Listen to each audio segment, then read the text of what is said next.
ಬೆಂಗಳೂರಿನ ಫ್ರೀಡಂ ಪಾರ್ಕ್ನಲ್ಲಿ KSRTC ಮತ್ತು BMTC ಸೇರಿ ಸರ್ಕಾರದ 4 ಸಾರಿಗೆ ನಿಗಮಗಳ ನೌಕರರು ಪ್ರತಿಭಟನೆಯನ್ನು ಮಾಡ್ತಾ ಇದ್ದಾರೆ. 38 ತಿಂಗಳ ವೇತನ ಹಿಂಬಾಕಿಯನ್ನು ಕೊಡಬೇಕು ಮತ್ತು 2024 ಜನವರಿಯಿಂದಲೇ ವೇತನ ಪರಿಷ್ಕರಣೆ ಜಾರಿಯಾಗಬೇಕು ಅಂತ ಕೇಳಿ ಬೇಡಿಕೆ ಇಟ್ಕೊಂಡು ಪಟ್ಟು ಹಿಡಿದು ಇವತ್ತು ಪ್ರತಿಭಟನೆಯಲ್ಲಿ ತೊಡಗಿದ್ದಾರೆ. ನಮ್ಮನ್ನು ಕರೆದು ಸರ್ಕಾರ ಮಾತನಾಡಲಿಲ್ಲ ಅಂತಂದರೆ ನಾವು ಸಂಜೆ ವೇಳೆಗೆ ಮುಷ್ಕರ ಮಾಡೋ ಒಂದು ವಿಚಾರವಾಗಿ ನಿರ್ಧಾರ ತಗೊಳ್ತೀವಿ ಅನ್ನೋ ಒಂದು ಮಾತುಗಳನ್ನು ನೌಕರರು ಹೇಳ್ತಾ ಇರುವಂಥದ್ದು. ಇನ್ನು ಈ ವಿಚಾರವಾಗಿ ಮಾತನಾಡೋದಕ್ಕೆ ಸಾರಿಗೆ ಸಚಿವರು ರಾಮಲಿಂಗಾರೆಡ್ಡಿಯವರು ನಮ್ಮ ಜೊತೆ ಇದ್ದಾರೆ, ಮಾತಾಡ್ತಾ ಹೋಗ್ತೀನಿ. ಸರ್, ಈಗಾಗಲೇ ಪ್ರತಿಭಟನೆಯಲ್ಲಿ ತೊಡಗಿದ್ದಾರೆ. ಸೊ ರಾಜ್ಯದ ಮೂಲೆ ಮೂಲೆಗಳಿಂದ ನೌಕರರು ಬಂದು ಸೇರಿ ಫ್ರೀಡಂ ಪಾರ್ಕ್ನಲ್ಲಿ ಮೊದಲ ಹಂತವಾಗಿ ಪ್ರತಿಭಟನೆ ಮಾಡ್ತಾ ಇದ್ದಾರೆ. ಸೊ ಸರ್ಕಾರ ನಮ್ಮನ್ನು ಕರೆದು ನಮ್ಮ ಬೇಡಿಕೆಗಳನ್ನು ಈಡೇರಿಸದೇ ಇದ್ದಲ್ಲಿ ನಾವು ಮುಷ್ಕರ ಮಾಡೋದು ಶತಸಿದ್ಧ ಅಂತಕ್ಕಂಥ ಒಂದು ಮಾತನ್ನ ಹೇಳ್ತಾ ಇದ್ದಾರೆ. ಈಗಾಗಲೇ ಒಂದಷ್ಟು ಬೇಡಿಕೆಗಳನ್ನ ಈಡೇರಿಸುವ ನಿಟ್ಟಿನಲ್ಲಿ ಸರ್ಕಾರ ಸಾರಿಗೆ ಇಲಾಖೆ ಮುಂದಾಗಿತ್ತು. 28 ತಿಂಗಳ ವೇತನ ಹಿಂಬಾಕಿ ಕೊಡ್ತೀನಿ ಅಂತ ಹೇಳಿತ್ತು, ಮತ್ತೆ ವೇತನ ಪರಿಷ್ಕರಣೆಯನ್ನು ಕೂಡ ಕೂತ್ ಮಾತಾಡ್ತೀನಿ ಅಂತ ಹೇಳಿತ್ತು. ಬಟ್ ಈಗ ಅವ್ರ ಪ್ರತಿಭಟನೆಯನ್ನ ಗಮನಿಸಿದ್ರ, ಅವ್ರನ್ನ ಕರೆದು ಮಾತಾಡ್ತಕ್ಕಂಥ ಸಾಧ್ಯತೆಗಳಿದಾವೆ ಅಥವಾ ಅವ್ರ ಮನವೊಲಿಕೆ ಮಾಡೋ ನಿಟ್ಟಿನಲ್ಲಿ ಯಾವ ರೀತಿ ಪ್ರಯತ್ನಗಳು ಆಗ್ತಾ ಇದೆ ಅಂತಕ್ಕಂಥದ್ದು? ಸರ್, ಬೇಕಾದಷ್ಟಲ್ಲಿ ಮಾತಾಡಿದ್ದೀವಿ. ಮುಖ್ಯಮಂತ್ರಿಗಳ ಜೊತೆನೇ 4 ಮೀಟಿಂಗ್ ಆಯಿತು, ನನ್ನ ಜೊತೆ ಒಂದಷ್ಟು ಆಯಿತು. ಎಲ್ಲ ಮಾತಾಡಿದ ಮೇಲೆ ನಾವು ಸರ್ಕಾರ ಒಂದು ನಿರ್ಣಯ ತೊಗೊಂಡಿದ್ದೀವಿ. ನಿನ್ನೆ ಗೆಜೆಟ್ ಮುಖಾಂತರ ನಾವೇನು ಮಾಡ್ತೀವಿ ಅನ್ನೋದನ್ನು ಹೇಳಿದ್ದೀವಿ. ಆಮೇಲೆ ಇದು 4 ವರ್ಷಕ್ಕೊಮ್ಮೆ ವೇತನ ಪರಿಷ್ಕರಣೆ ನಮ್ಮ ರೋಡ್ ಟ್ರಾನ್ಸ್ಪೋರ್ಟ್ ಕಾರ್ಪೊರೇಷನಲ್ಲಿ ಆಗ್ತಾಯಿತ್ತು. 16ರಲ್ಲಿ ನಾನೇ ಮಂತ್ರಿ ಆಗಿದ್ದೆ, ಆವಾಗ ಆಗಿತ್ತು. 20ರಲ್ಲಿ 4 ವರ್ಷಕ್ಕೊಮ್ಮೆ ಅಂದರೆ 20ಕ್ಕೆ ಆಗಬೇಕಾಗಿತ್ತು. 20ಕ್ಕೆ BJP ಸರ್ಕಾರ ಇತ್ತು, ಯಾಕೆ ಮಾಡಲಿಲ್ಲ? 21ರಲ್ಲಿ ಮಾಡಲಿಲ್ಲ, 22ರಲ್ಲಿ ಮಾಡಲಿಲ್ಲ, 23ಕ್ಕೂ ಮಾಡಲಿಲ್ಲ. 23ರಲ್ಲಿ ಚುನಾವಣೆಗೆ ಮುಂಚೆ ಬೊಮ್ಮಾಯಿಯವರು ವೇತನ ಪರಿಷ್ಕರಣೆ ಮಾಡಿದ್ರು.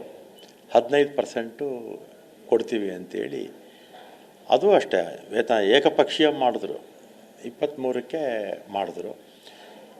ಆ 38 ತಿಂಗಳದು ಬೊಮ್ಮಾಯಿಯವರು ಬಡ್ಜೆಟಲ್ಲಿ ಹಣ ಇಡಬೇಕಾಗಿತ್ತಲ್ಲ, ಅವ್ರು ಕೊಟ್ಟೋಗ್ಬೋದಿತ್ತಲ್ಲ. ಯಾಕೆ ಕೊಡಲಿಲ್ಲ 38 ತಿಂಗಳು ಬಾಕಿ ಬೊಮ್ಮಾಯಿಯವರು? ಇವತ್ತು ಯಡಿಯೂರಪ್ಪ ಅವ್ರ ಮಗ ವಿಜಯೇಂದ್ರ ಪಕ್ಷದ ಅಧ್ಯಕ್ಷರಾಗಿದ್ದಾರೆ, ಅವರು ಮಾತಾಡ್ತಾರೆ. ಅಶೋಕ್ ವಿಪಕ್ಷ ನಾಯಕರು ಅಶೋಕ್ ಅವರು ಮಾತಾಡ್ತಾರೆ. ಅವರು ಆ ಇಬ್ಬರು ಮಂತ್ರಿಮಂಡಲದಲ್ಲೂ ಇದ್ದರು. ಬೊಮ್ಮಾಯಿ ಮಂತ್ರಿಮಂಡಲದಲ್ಲೂ ಇದ್ದರು, ಯಡಿಯೂರಪ್ಪ ಅವ್ರ ಮಂತ್ರಿಮಂಡಲದಲ್ಲೂ ಇದ್ದರು. 38 ತಿಂಗಳು ಬಾಕಿ 2023ವರೆಗೂ ಅವ್ರು ಹೇಳ್ತಿರೋದು. ಯಾಕೆ BJP ಸರ್ಕಾರ ಯಾಕೆ ಬಿಡುಗಡೆ ಮಾಡಲಿಲ್ಲ ಅಲ್ವಾ? ಆಮೇಲೆ 23ಕ್ಕೆ ವೇತನ ಪರಿಷ್ಕರಣೆ ಮಾಡಿದ್ರು. 17/3/23ರಿಂದ ಜಾರಿಗೆ ಬರುತ್ತೆ ಅಂತ BJP ಸರ್ಕಾರ ವೇತನ ಪರಿಷ್ಕರಣೆ ಮಾಡಿದ್ರು. ಅವ್ರೇನು ಮಾಡಬೇಕಾಗಿತ್ತು? 1/1/21 ಮಾಡಬೇಕಾಗಿತ್ತು. 1/1/21 ಮಾಡಿದರೆ ಈ ಸಮಸ್ಯೆ ಬರ್ತಿರಲಿಲ್ಲ. ಅವರು ಪ್ರಾಸ್ಪೆಕ್ಟಿವ್ ಮಾಡಿಬಿಟ್ರು. ಇವರು ನೌಕರರು ಸಂಘದವರು ರೆಟ್ರಾಸ್ಪೆಕ್ಟಿವ್ ಮಾಡಬೇಕು 1/1/20 ಅಂತ ಇವ್ರು ಹೇಳ್ತಾರೆ. ಇವ್ರು ಹೇಳೋದು ಸರಿ ಇತ್ತು. ಆದರೆ ಆಗಿನ ಸರ್ಕಾರ 17/3/23ರಿಂದ ಜಾರಿ ಆಗುತ್ತೆ ಅಂತ ಅವರು ಜಾರಿ ಮಾಡಿಬಿಟ್ಟು ಹೋಗ್ಬಿಟ್ರು. ಆಮೇಲೆ ಈಗ ನಾವು ಸರ್ಕಾರ ಒಂದು ತೀರ್ಮಾನ ತಗೊಂಡಿದ್ದೀವಿ.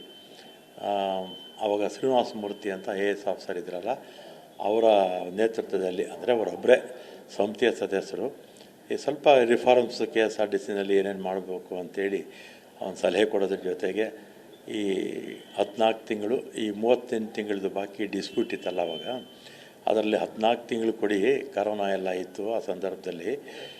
ಉಳಿದಿರ್ತಕ್ಕಂಥದ್ದನ್ನು ಸಾರಿಗೆ ಸಂಸ್ಥೆಗಳ ಆದಾಯ ಮತ್ತು ರಾಜ್ಯ ಸರ್ಕಾರ ಕೊಡುವಂಥ ಸಂಪನ್ಮೂಲಗಳನ್ನ ಅನುದಾನಗಳು ನೋಡಿಕೊಂಡು ತೀರ್ಮಾನ ತಗೊಳ್ಳಿ ಅಂತ ಹೇಳಿಬಿಟ್ಟಿದ್ರು. ನಾವು 14 ತಿಂಗಳ ಜೊತೆಗೆ ಇನ್ನೂ 12 ತಿಂಗಳು 26 ತಿಂಗಳು ಕೊಡೋದಕ್ಕೆ ನೆನ್ನೆ ಮುಖ್ಯಮಂತ್ರಿಗಳ ಜೊತೆ ಚರ್ಚೆ ಮಾಡಿ ಕ್ಲಿಯರ್ ಆಗಿದೆ. ಆಮೇಲೆ 20 ವೇತನ ಪರಿಷ್ಕರಣೆ 23 ಅಂತ BJP ಸರ್ಕಾರ ಆದೇಶ ಮಾಡೋದ್ರು.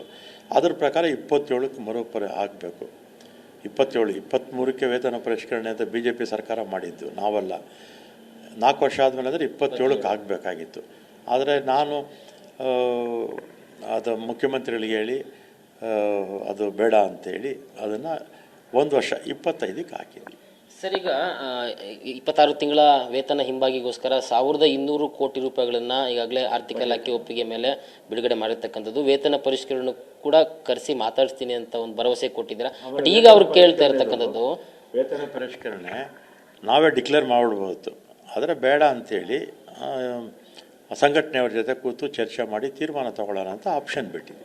ಸರ್, ಈಗ ಏನಂತಂದ್ರೆ ಅವರು ಕೇಳ್ತಾ ಇರುವಂಥದ್ದು ಇಷ್ಟೇ, ಈ 38 ತಿಂಗಳು ವೇತನ ಹಿಂಬಾಕಿನೇ ಬೇಕು, ಮತ್ತು 2024 ಜನವರಿಯಿಂದನೇ ವೇತನ ಪರಿಷ್ಕರಣೆ ಜಾರಿ ಆಗಬೇಕು ಅಂತಕ್ಕಂಥದ್ದು. ಬಟ್ ಆದರೆ ಅವರು ಹೇಳ್ತಕ್ಕಂಥ ಬೇಡಿಕೆಗಳನ್ನು ಈಡೇರಿಸಕ್ಕೆ ಹೋದ್ರೆ ಸರ್ಕಾರಕ್ಕೆ ಯಾವ ರೀತಿಯಾಗಿ ಹೊರೆ ಉಂಟಾಗುತ್ತೆ, ಆರ್ಥಿಕ ಎಷ್ಟು ಬೇಕಾಗುತ್ತೆ ಅಂತಕ್ಕಂಥದ್ದು ಸರ್ ಅವ್ರು ಕೇಳೋ ಪ್ರಕಾರ ಹೋದ್ರೆ ಅದೆಲ್ಲ ಮಾತಾಡಲ್ಲ ಈಗ ಅದೇ ಪಟ್ಟಿಡಿದಾರಲ್ಲ ಸರ್. ಈಗ ನೋ ಕಾಮೆಂಟ್ಸ್ ಅಲ್ಲ ಸರ್, ಈಗ 1200 ಕೋಟಿ ರೂಪಾಯಿಗಳು ಎತ್ತಿಟ್ಟಿದ್ದೀರಾ 26 ತಿಂಗಳ ವೇತನ ಹಿಂಬಾಕಿ ಅಂತ, ವೇತನ ಪರಿಷ್ಕರಣೆ ಮಾಡ್ತೀರಾ ಅಂತ ಹೇಳಿದಿರ. ಬಟ್ ಅವ್ರು ಕೇಳ್ತಿರೋಂಥದ್ದು ನಾವು ಹೇಳ್ದಂಗೆ ಆಗ್ಬೇಕು, ನಾವೇನು ಬೇಡಿಕೆ ಇಟ್ಟಿದ್ರೆ ಅದಕ್ಕೆ ಆಗ್ಬೇಕು.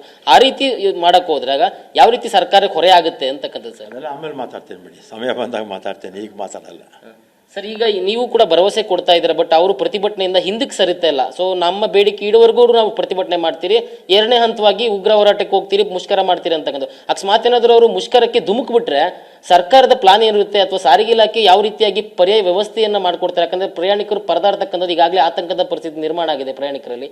ಯಾವ ರೀತಿ ಪರ್ಯಾಯ ವ್ಯವಸ್ಥೆ ಮಾಡ್ಕೊಡ್ತೀರಾ ಸರ್? ಆ ಸಮಯ ಬಂದಾಗ ಹೇಳ್ತೀನಿ ಸರ್. ಈಗ ಮತ್ತೆ ಪ್ಲಾನ್ ಏನಿರುತ್ತೆ ಅಂತ ಆ ಸಮಯ ಬಂದಾಗ ಹೇಳ್ತೀನಿ, ಅಂತ ಸಂದರ್ಭ ಬಂದಾಗ ಹೇಳ್ತೀನಿ ಸರ್. ಕೊನೆಯದಾಗಿ KSRTC ಮತ್ತು BMTC ಎಲ್ಲ 4 ಸಾರಿಗೆ ನಿಗಮಗಳ ನೌಕರರಿಗೆ ಪ್ರತಿಭಟನೆ ಮಾಡ್ತಾ ಇದ್ದಾರೆ, ಅವ್ರಿಗೆ ಈ ಮೂಲಕ ಏನು ಸಂದೇಶ ಕೊಡ್ತೀರಾ? ಈಗ ಒಂದು ಸಂದೇಶ ಏನು ಅಂದರೆ, ನಾನು ಅಧಿಕಾರ ವಹಿಸ್ಕೊಂಡಾಗ ಅಂದರೆ ನಮ್ಮ ಸರ್ಕಾರ ಬಂದಾಗ BJPಯವರು ಈ 38 ತಿಂಗಳ ಬಾಕಿ ಏನಿತ್ತು ಅವ್ರ ಪೀರಿಯಡ್ ಇದೆ ಅದನ್ನು ತೀರ್ಮಾನ ತಗೊಳ್ಳದೆ ಬಿಟ್ಟೋದ್ರು. 4000 ಕೋಟಿ ಸಾಲ ಬಿಟ್ಟೋದ್ರು. ಆ 4 ವರ್ಷದ BJP ಸರ್ಕಾರದ 4 ವರ್ಷದ ಅವಧಿನಲ್ಲಿ ಒಂದು ಬಸ್ಸು ತೊಗೊಂಡಿರಲಿಲ್ಲ. ಆಮೇಲೆ ಒಂದು ರಿಕ್ರೂಟ್ಮೆಂಟು ಮಾಡಿರಲಿಲ್ಲ ಇವರು. ಆಮೇಲೆ ರಿಟೈರ್ಡ್ ಎಂಪ್ಲಾಯೀಸ್ ನೌಕರದು ಒಂದು 224 ಕೋಟಿ ಇತ್ತು, ಅದನ್ನೂ ಕೊಟ್ಟಿರಲಿಲ್ಲ ಅವರು. ನಮ್ಮ ಸರ್ಕಾರ ಬಂದ ಮೇಲೆ ಈ 7800 ಬಸ್ ತೊಗೊಂಡಿದ್ವಿ, 10,000 ಜನ ರಿಕ್ರೂಟ್ಮೆಂಟ್ ಮಾಡಿದ್ದೀವಿ, ರಿಟೈರ್ಡ್ ಎಂಪ್ಲಾಯೀಸು 224 ಕೋಟಿ ಕೊಟ್ಟಿದ್ದೀವಿ, ಮತ್ತು ಅವರು ಏನು 38 ತಿಂಗಳು ಅಂತಾರಲ್ಲ ಅದರಲ್ಲಿ 24 ತಿಂಗಳು ಕೊಡೋದಕ್ಕೆ ಒಪ್ಕೊಂಡಿದ್ದೀವಿ. ಮತ್ತು ನಮ್ಮ ಉದ್ದೇಶ ಏನು ಅಂದರೆ, ನಮ್ಮ ಸಂಸ್ಥೆಗಳು 4 ಸಂಸ್ಥೆಗಳು ಉಳಿಬೇಕು, ಬೆಳಿಬೇಕು ಅನ್ನೋ ದೃಷ್ಟಿಯಿಂದ, ಮತ್ತು ಇದರಲ್ಲಿ 2,000 ಕೋಟಿ ಇವರು PF ಇದೆಲ್ಲನೂ ಬಾಕಿ ಇಟ್ಬಿಟ್ಟು ಹೋಗ್ಬಿಟ್ಟಿದ್ರು. 4,000 ಕೋಟಿ ಆಗಲೇ ಹೇಳಿದಲ್ಲ, ಅದಕ್ಕೆ ರಾಜ್ಯ ಸರ್ಕಾರ 2,000 ಕೋಟಿ ನಮಗೆ ಕೊಟ್ಟು ಸಾಲವಾಗಿ ನಮಗೆ ಕೊಡಿಸಿ ಸರ್ಕಾರನೇ ತೀರಿಸ್ತಾ ಇದೆ. ಆಮೇಲೆ ಮೋಟ್ರ್ ವೆಹಿಕಲ್ ಟ್ಯಾಕ್ಸು 1,400 ಕೋಟಿ ಅದು ಕೂಡ ಕೊಟ್ಟರು. ಇಷ್ಟೆಲ್ಲ ನಮ್ಮ ಸರ್ಕಾರ ಬಂದಮೇಲೆ ಪುನಶ್ಚೇತನಕ್ಕೆ ನಮ್ಮಲ್ಲಿ ಸಹಾಯ ಮಾಡಿದೆ ಸರ್ಕಾರ. ಅದರಿಂದ ಇದನ್ನು ಅವರು ಅರ್ಥ ಮಾಡ್ಕೊಳ್ತಾರೆ ಅಂತ ನಾನು ಭಾವಿಸ್ತೀನಿ. ಸರ್, ಮತ್ತೆ ಇನ್ನೊಂದೇನೆಂದರೆ ಪ್ರಯಾಣಿಕರು ಈಗಾಗಲೇ ಒಂದಷ್ಟು ಆತಂಕದ ಪರಿಸ್ಥಿತಿಯಲ್ಲಿದ್ದಾರೆ. ಏನಂತಂದರೆ ಅಕಸ್ಮಾತ್ ಏನಾದರೂ ಬಸ್ ವ್ಯತ್ಯಯ ಉಂಟಾದರೆ ಏನು ಅಂತ. ಸೊ ಪ್ರಯಾಣಿಕರಿಗೆ ಏನು ಮೆಸೇಜ್ ಕೊಡ್ತೀರಾ ಸರ್? ಇವತ್ತು ಮಾಡ್ತಾ ಇರ್ತಕ್ಕಂಥದ್ದು ಅವ್ರು ಯಾವತ್ತೂ ಸ್ಟ್ರೈಕ್ ಮಾಡ್ತೀವಿ ಅಂತ ಹೇಳಿಲ್ಲ, ಬಸ್ ನಿಲ್ಲಿಸ್ತೀವಿ ಅಂತ ಹೇಳಲಿಲ್ಲ. ಇದು ಸರ್ಕಾರದ ಗಮನ ಸೆಳೆಯೋದಕ್ಕೆ ಬೆಂಗಳೂರು ಚಲೋ ಮಾಡ್ತೀವಿ ಅಂತ ಹೇಳಿದರು. ಇದು ಒಂದು ವಾರಕ್ಕೆ ಮುಂಚೆನೇ ಆಗಬೇಕಾಗಿತ್ತು. ಹೀಗೆ ಕಾರಣಾಂತರಗಳಿಂದ CM ಬಡ್ಜೆಟ್ ಬ್ಯುಸಿ ಇದ್ದರು, ಅದರಿಂದ ಲೇಟ್ ಆಯಿತು ಅಷ್ಟೇ. ಪ್ರಯಾಣಿಕರಿಗೆ ಏನು ಹೇಳ್ತೀರಾ ಸರ್? ಏನು ಪ್ರಯಾಣಿಕರಿಗೆ ಏನು ಹೇಳೋದು ನೆಸಿಟಿ ಇಲ್ಲ ಈಗ. ಯಾಕಂದ್ರೆ ಅವ್ರೇನು ಬಸ್ ನಿಲ್ಲಿಸ್ತೀವಿ ಅಂತ ಯಾರೂ ಹೇಳಿಲ್ಲ. ಸುಮ್ಮನೆ ಪಾಪ ಅವ್ರ ಮೇಲೆ ಯಾಕೆ ಹೇಳೋದು ನಾವು? ಅಂದರೆ ಒಂದಷ್ಟು ಈಗ ಪ್ರಯಾಣಿಕರು ಆತಂಕ ಪಡ್ತಿರೋದೇನೆಂದರೆ, ಈ ಮೊದಲ ಹಂತವಾಗಿ ಪ್ರತಿಭಟನೆ ಮಾಡ್ತಾ ಇದ್ದಾರೆ, ಮುಂದಿನ ಹಂತವಾಗಿ ಮುಷ್ಕರಕ್ಕೆ ಹೋಗ್ಬೋದು. ಸೊ ಸಾರಿಗೆ ಇಲಾಖೆ ಬೇಗ ಕರೆದವ್ರನ್ನ ಮಾತಾಡಬೇಕಿಲ್ಲ ಅಂತಂದರೆ ನಾನಾ ರೀತಿಯ ಸಂಕಟಕ್ಕೆ ನಾವು ಒಳಗಾಗ್ತೀರಿ. ಆಟೋಗೆ ಹೋಗ್ಬೇಕು, ಕ್ಯಾಬ್ಗಳು ಬುಕ್ ಮಾಡಬೇಕು ಅನ್ನೋ ಪರಿಸ್ಥಿತಿ ಬರುತ್ತೆ. ಊಹೆ ಮಾಡ್ಕೊಂಡು ಯಾಕೆ ಮಾತಾಡಬೇಕು? ಸಮಯ ಬಂದಾಗ ಮಾತಾಡ್ತೀನಿ ಸರ್. ಮತ್ತೆ ಇನ್ನೊಂದೇನೆಂದರೆ, ಬೆಂಗಳೂರಿನಲ್ಲಿ ಈಗ ಮತ್ತೆ ಕಸದ ಸಮಸ್ಯೆ ಎದ್ದು ಕೂತಿದೆ. ಸೊ ಏನಂತಂದರೆ, ವಿವಿಧ ಭಾಗಗಳಲ್ಲಿ ಡಂಪಿಂಗ್ ಯಾರ್ಡ್ಗಳಲ್ಲಿ ಕಸ ಹಾಕೋದಕ್ಕೆ ಬಿಡಲ್ಲ ಅಂತ ಹೇಳಿದ್ರೆ ಸ್ಥಳೀಯರು ಮತ್ತು ಸ್ಥಳೀಯ ಶಾಸಕರು ವಿರೋಧವನ್ನು ಮಾಡ್ತಾ ಇದ್ದಾರೆ. ಸೊ ಕಳೆದ 2 ದಿನದಲ್ಲೂ ಕೂಡ ಸಾಕಷ್ಟು ಸಮಸ್ಯೆ ಉಂಟಾಗಿತ್ತು. ಬೆಂಗಳೂರಿನಲ್ಲಿ ಕಸ ವಿಲೇವಾರಿ ಸರಿಯಾಗಿ ಆಗ್ತಾ ಇರಲಿಲ್ಲ. ಸೊ ಈ ವಿಚಾರವಾಗಿ ಮತ್ತೆ ಕಸದ ವಿಚಾರ ಮುನ್ನೆಲೆಗೆ ಬರ್ತಾ ಇದೆ. ಸೊ ಏನು ಅನಿಸುತ್ತೆ ಸರ್ ಈ ಡೆವಲಪ್ಮೆಂಟ್ ಮಧ್ಯೆ? ಕಸ, ನಾನು 83ರಲ್ಲಿ ಕಾರ್ಪೊರೇಟರ್ ಆಗಿದ್ದು, 88ರವರೆಗೂ ಕಾರ್ಪೊರೇಟರ್ ಆಗಿದ್ದೆ. ಆವಾಗ ನಮ್ಮ ಕಸದ ಸಮಸ್ಯೆ ಅಂತಲೇ ಅನ್ನಿಸ್ತಿರಲಿಲ್ಲ. ಆ ಕಾಲದಲ್ಲೆಲ್ಲ ನಾನು ಬೆಂಗಳೂರು ಕಸನ ಬಹುತೇಕ ಇಲ್ಲೆಲ್ಲ ಸಗಣಿ, ಹುಲ್ಲು ಆ ಥರದ್ದೇ ಗೊಬ್ಬರ ಆಗುವಂಥದ್ದೇ ಸಿಗ್ತಿತ್ತು. ಅದನ್ನೆಲ್ಲ ರೈತರು ದುಡ್ಡು ಕೊಟ್ಟು ಹಾಕ್ಸ್ಕೊಳ್ಳೋರು ಹೊಲಗಳಿಗೆ. ಈಗೇನಾಗಿದೆ ಅದ್ರಲ್ಲಿ ಬರೀ ಬಾಟ್ಲು, ಪ್ಲಾಸ್ಟಿಕ್ಕು, ಥರ್ಮಾಕೋಲು ಎಲ್ಲ ಕೆಲಸಕ್ಕೆ ಬರೋದು ಎಲ್ಲ ಇರುತ್ತೆ. ಈಗ ಅದನ್ನು ಏನಾಯಿತು, ತೊಗೊಂಡೋಗಿ ಮಂಡೂರಂತೆ ಮೊದಲು ಈ ಕಡೆ ಈ ಚಿಕ್ಕನಾಗಮಂಗಲದಲ್ಲಿ ಹಾಕ್ತಾಯಿದ್ರು, ಇನ್ನೊಂದಷ್ಟು ಬೆಳ್ಳಳ್ಳಿನಂತೆ ಇನ್ನು ಅಲ್ಲಿ ಇಲ್ಲಿ ಎಲ್ಲ ಹಾಕ್ತಾಯಿದ್ರು. ಸಹಜವಾಗಿ ಏನಾಗುತ್ತೆ ಅಂದರೆ ಎಲ್ಲಿ ಡಂಪಿಂಗ್ ಯಾರ್ಡ್ ಇರುತ್ತೆ ಅಲ್ಲೆಲ್ಲ ಕೂಡ ಆ ಸುತ್ತಮುತ್ತಲು ಇರ್ತಕ್ಕಂಥವ್ರಿಗೆ ಸಮಸ್ಯೆ ಆಗುತ್ತೆ. ಸೊಳ್ಳೆ ಜಾಸ್ತಿ ಆಗುತ್ತೆ, ವಾಸನೆ ಇರುತ್ತೆ, ಮತ್ತು ನೀರು ಕೂಡ ಪೊಲ್ಯೂಟ್ ಆಗಿ ಜಲಮೂಲಗಳಿಗೆಲ್ಲ ಹಾನಿಯಾಗುತ್ತೆ.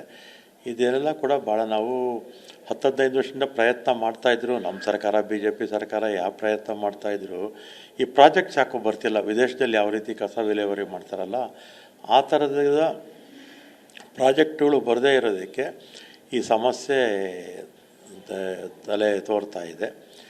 ಅದರಿಂದ ಆ ಸಮಸ್ಯೆ ನೀಗೋವರೆಗೂ ಕೂಡ ಸ್ವಲ್ಪ ಸಹಕಾರ ಕೊಡಬೇಕು. DKC ಅವರು ಹೇಳ್ತಾ ಇದ್ದು ಏನಂತಂದರೆ, ಸರ್ಕಾರ ಏನಾದರೂ ಕಸ ತಡೆದ್ರೆ ಆಯಾ ಕ್ಷೇತ್ರದ ಶಾಸಕರ ಮನೆ ಮಗಳಿಗೆ ಕಸ ಹೋಗುತ್ತೆ, ಬೇರೆ ದಾರಿ ಇಲ್ಲ ಅಂತಕ್ಕಂಥದ್ದು. ಈಗ ಆ ಥರ ಕಸ ಅವ್ರ ಮುಂದೆ ಹಾಕಿ ಅಂತ ಹೇಳೋಕ್ಕಾಗೋದಿಲ್ಲ. ಆಮೇಲೆ ಸಮಸ್ಯೆಗಳಿಗೆ ಪರಿಹಾರ ಕಂಡುಹಿಡಿಬೇಕು. ಅವ್ರಿಗೆ ನಾವು ಬೇಗ ಈ ಪ್ರಾಜೆಕ್ಟ್ಸ್ ಮಾಡಿಬಿಟ್ರೆ, ವಿದೇಶಗಳಲ್ಲಿ ಯಾವ ರೀತಿ ಕಸ ವಿಲೇವಾರಿ ಮಾಡ್ತಾರೋ ಅನ್ನೋ ಪ್ರಾಜೆಕ್ಟ್ಸ್ ನಾವು ಬೇಗ ಮಾಡಿಬಿಟ್ರೆ ಇದು ಪರ್ಮನೆಂಟಾಗಿ ಫ್ಯೂಚರ್ ಕೂಡ ನಮಗೆ ಸಾಲ್ವ್ ಆಗುತ್ತೆ. ಈ ನಮ್ಮ ಸರ್ಕಾರ ಇರುತ್ತೆ, ಮುಂದಕ್ಕೂ ನಮ್ಮ ಸರ್ಕಾರನೇ ಬರ್ಬೋದು. ಸಮಸ್ಯೆ ಹಾಗೇ ಇಟ್ಕೊಳ್ಳೋಕ್ಕಾಗಲ್ಲ. ಇದಕ್ಕೊಂದು ಪರಿಹಾರ ಕಂಡುಹಿಡಿಯಲೇಬೇಕು. ಸರ್, ಕೊನೆಯದಾಗಿ ಇವತ್ತೇನಾದರೂ ಸಾರಿಗೆ ನೌಕರನ್ನು ಕರೆದು ಮೀಟಿಂಗ್ ಮಾಡ್ತೀರಾ ಸರ್? ಸಂಜೆ ಒಳಗಡೆ ಏನಾದರೂ ಡೆವಲಪ್ಮೆಂಟ್ ಅವರಿದ್ದಾರೆ, ನಮ್ಮ MD ಅವರು ಇರ್ತಾರೆ, ಅವರೇನೋ ಮಾತಾಡ್ತಾರೆ. ನಾವು ಹಿಂದೆ ಬೇಕಾದಷ್ಟು ಸಲ ಮಾತಾಡಿದ್ವಿ. ಅವ್ರು ಯಾವಾಗ ಅವಕಾಶ ಕೇಳಿದ್ರು ಅವಾಗ ಎಲ್ಲ ಕಡೆ ಕೂಡ ಮಾತಾಡಿದ್ವಿ. ಇದಿಷ್ಟು ಸಾರಿಗೆ ಸಚಿವರಾದ ರಾಮಲಿಂಗಾರೆಡ್ಡಿ ಅವರು ಹೇಳ್ತಾ ಇರ್ತಕ್ಕಂಥ ಮಾತುಗಳು. ಅವರ ಸಮಸ್ಯೆಗಳೆಲ್ಲವನ್ನೂ ಕೂಡ ಕೇಳಿದ್ದೀವಿ. ಸೊ ಅವರು ಕೂಡ ಸಹಕರಿಸಬೇಕು. ನಮ್ಮ ಸರ್ಕಾರ ಬಂದಂಥ ವೇಳೆಯಲ್ಲಿ ಆಗಿರ್ತಕ್ಕಂಥ ಸುಧಾರಣೆ ಕ್ರಮಗಳನ್ನು ಕೂಡ ಗಮನಿಸಿ ಅವರು ಪ್ರತಿಭಟನೆಯಿಂದ ಹಿಂದಕ್ಕೆ ಸರಿಬೇಕು ಅಂಥೇಳಿ ಸಚಿವರು ವಿನಂತಿ ಮಾಡ್ಕೊಳ್ತಾ ಇರೋಂಥದ್ದು. ಕ್ಯಾಮ್ರಾ ಪರ್ಸನ್ ರಮೇಶ್ ಜೊತೆ ಲಕ್ಷ್ಮೀ ನರಸಿಂಹ, TV9 ಬೆಂಗಳೂರು.